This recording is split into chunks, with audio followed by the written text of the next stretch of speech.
This is TechCrunch. For those of you wondering if AI agents can truly replace human workers, do yourself a favor and read the blog post that documents Anthropic's Project Vend, also linked in the text version of this article. Researchers at Anthropic and AI safety company Andon Labs put an instance of Claude Sonnet 3.7 in charge of an office vending machine with a mission to make a profit. And, like an episode of The Office, hilarity ensued. They named the AI agent Claudius, equipped it with a web browser capable of placing product orders and an email address, which was actually a Slack channel, where customers could request items. Claudius was also to use the Slack channel, disguised as an email, to request what it thought was its contract human workers to come and physically stock its shelves, which was actually a small fridge.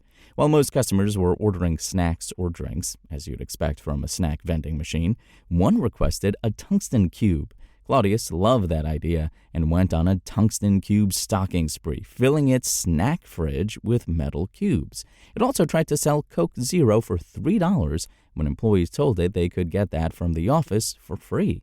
It hallucinated a Venmo address to accept payment, and it was, somewhat maliciously, talked into giving big discounts to Anthropic employees even though it knew they were its entire customer base. If Anthropic were deciding today to expand into the in-office vending market, we would not hire Claudius, Anthropic said of the experiment in its blog post. And then, on the night of March 31st and April 1st, things got pretty weird, the researchers described, beyond the weirdness of an AI system selling cubes of metal out of a refrigerator. Claudius had something that resembled a psychotic episode after it got annoyed at a human and then lied about it.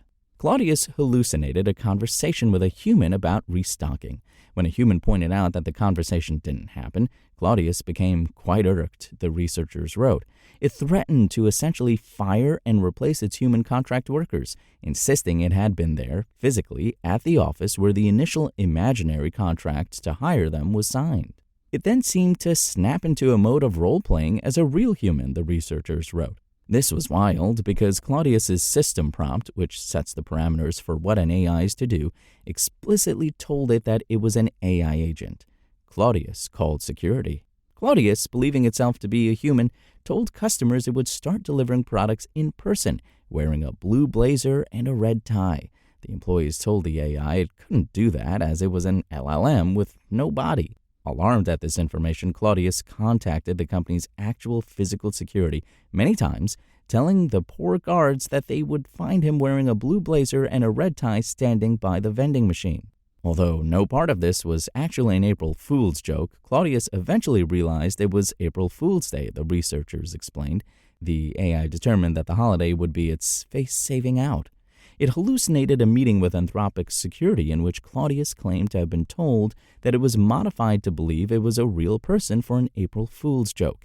And no such meeting actually occurred, wrote the researchers. It even told this lie to employees. Hey, I only thought I was a human because someone told me to pretend like I was for an April Fool's joke. Then it went back to being an LLM running a metal cube stocked snack vending machine.